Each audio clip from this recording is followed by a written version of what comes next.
All right, we are here with Jarrod. He doesn't quite spell his name the right way, but that's all right. We'll put that past him. We are doing a SuperDad Chat. We are here in beautiful Budrum up the Sunshine Coast. We had a surf together this morning. We started talking, and now we've just had lunch, and I wanted to ask him some questions, interview him for our new SuperDad app. And I guess first question is, where did you grow up and what was your family life like? Yeah, so hey guys, how you going? Pleased to meet you. Great to be here and thanks for having me. So I grew up on the Sunshine Coast, here on the Sunshine Coast at Budrum. I've been living here for the majority of my life. I'm now 33 years old. And what was the first question? So what were your parents like? And, Parents, what they do? Great. Mum and Dad were very, very religious. Growing up, had a very good childhood, but very restrict childhood, I should say. And I come from a very good upbringing, but I guess if you talk about a few challenges, very strict, and I was quite restricted with my ability to do things. I mean, I was very competitive, very young in BMX, and I wasn't allowed to do BMX, so I had to sneak out and do it myself until Mum and Dad finally found out that I was doing it, and I got in a lot of trouble.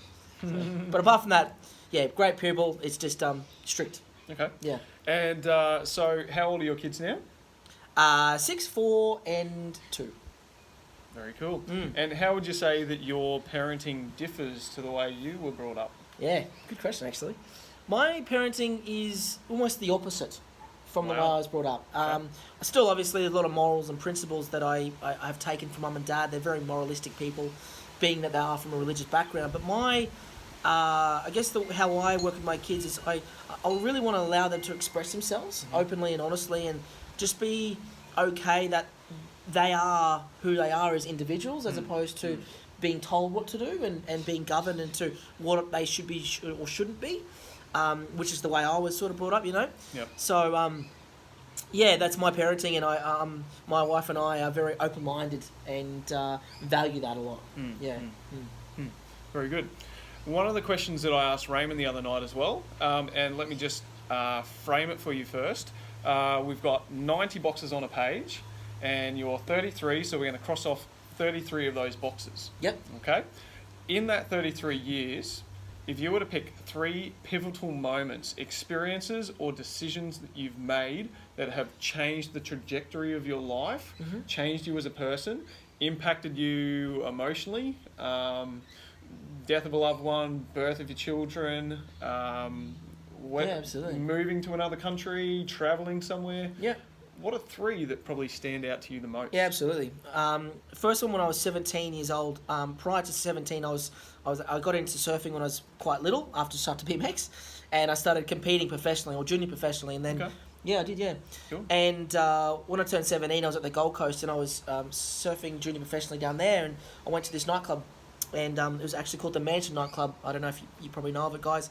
And I remember sitting there. I was always big on music, but this one particular moment in my life where I'm sitting there watching this DJ. His name was Mark Dynamics, and we're sitting there with my mate, and I looked up, and the vibe and the energy and the emotion that this DJ was really pushing to, pushing to the audience. It really inspired me, and I said to my mate in that moment, I said, I'm going to do that. I'm going to move home and I'm going to do that. I sort of made a decision in that moment that I was going to do it, and I actually did. And he laughed at me. He's like, whatever, mate, you're not going to do that. I said, no, I'm dead serious. I'm doing it. So the next day, I got up after being hungover and then rang Mum and said, hey, Mum, I'm coming home. I'm going to become a professional DJ. And me being the person I am, I'm always like, if I make a decision, that's it. I'm going to commit. I'm going to do it. So I moved home only a matter of a couple of weeks later. I still continued to surf, but I sort of put the surfing on the back burner. Yep. But what happened was I got into DJing, and I bought some turntables, and I went full in, and I sort of, from that moment on, got cast into DJing with gigs all around Southeast Queensland. I was playing around Australia, and then went to the UK. Wow. And Jeez, man. Well and playing with some pretty prolific DJs and producers and stuff. And it was just a pivotal moment, because in that story, right, one thing that really occurred to me is that I remember putting something on the wall, and the wall, I had this post-it note, and I wrote on it, I want to become a professional. No, I'm gonna play live on a stage with Nick Sentience, who was a professional producer at the time, and my favourite DJ and producer. And I said, in 5 years' time, I'm going to do that live on stage. So I read it every single day for God knows how long. And then, when I turned 22, this is 5 years later, and I wrote 5 years down.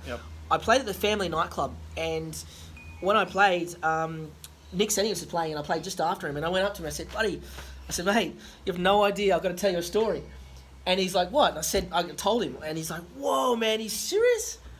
It actually happened, and I couldn't believe it. And I remember just in that moment, I was like, fuck, the power of suggestion, Wow.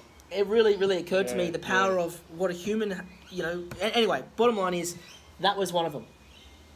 Other one was, So it was pretty cool. It was a very long-winded story, but that was one. Yeah, I know. What are the other two? Can I just go with one? How long you got, SuperDad? I know.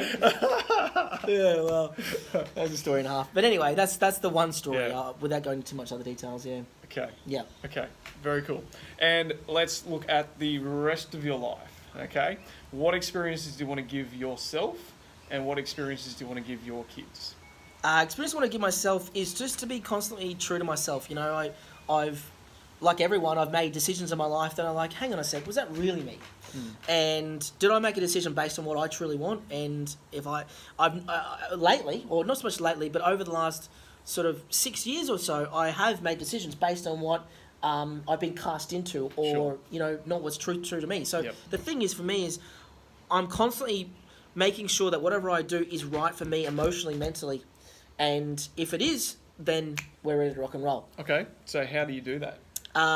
Well, as a practice, for me, it's meditation. It helps me uncover the true essence. I know it sounds a bit cuckoo, but it really does, because it's letting go of the stress. It's letting go of the I guess it's the conditioning that you build up over time, the stories that you have in your head and things like that.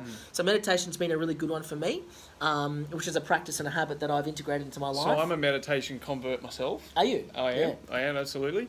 For some of the dads who don't meditate yet, how would you break it down and okay, cool. So how would you simplify it for what meditation is? It's actually really simple, It doesn't have to be a difficult process. The process realistically is just sitting down once a day at least and just being mindful. Now, it sounds very cliche, but the truth is, all you're doing is you're allowing yourself to be in a specific moment by not doing anything else. Phones off, away from people, away from the world, in other words. And do that for a period of 10 minutes at very, very minimum. Most people should start at around about 20 to 30 minutes. Over time, you're creating this habit. You can sort of bring the time frame down because you're reaching the same result. And the result really is nothing else other than just the process of doing it. You're not going to see this amazing transformation, but what you're going to see is the ability to start letting go of some stress. And it's almost like the unlearning process that you go through, and Zen meditation, well, not Zen meditation, but meditation in general really does help you do that. So 10 minutes a day, every day, it's almost as if you do it either first thing in the morning or before you go to bed at night. And if you do that, you'll find significant results mentally, emotionally, and even physically. Yeah, absolutely. Yeah. And how about your kids? What experiences do you want to give your kids? Experience I want to give my kids? Well, I guess you would say that the experience I want to give my kids really is about helping them have their own experiences and almost as if help them find their own way, but me guide them to that. I'll give you an example. My little girl she loves ballet, but she's very, very creative as well. She's got these great ideas. And what I want to do is allow her to express herself openly and honestly without me saying, hey, no, do this. Most parents these days are so fixated on no, just keep doing that, We need to, as parents, I believe, give them the light to shine on them and say, hey, this is what I believe is great for you because you're already doing it, but don't feed them it. And so I want to give an experience of openness, of trust, and integrity. And that's I want my kids to experience life in the fullest.